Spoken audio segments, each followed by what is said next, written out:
আমাদের আশেপাশে এমন কিছু মানুষ আছে যারা হচ্ছে বোঝে কম বাট লাফায় বেশি।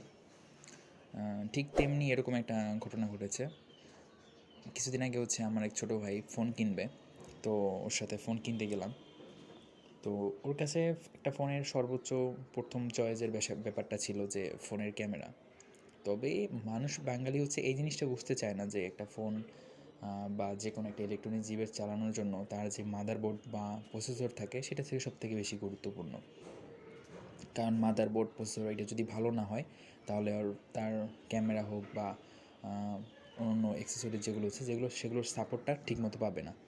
তো হচ্ছে আমি ওরে এতবার বইলাও বুঝাইতে পারলাম না যে আসলে processor, motherboard, gorilla glass protection এগুলো হচ্ছে সব থেকে বেশি গুরুত্বপূর্ণ।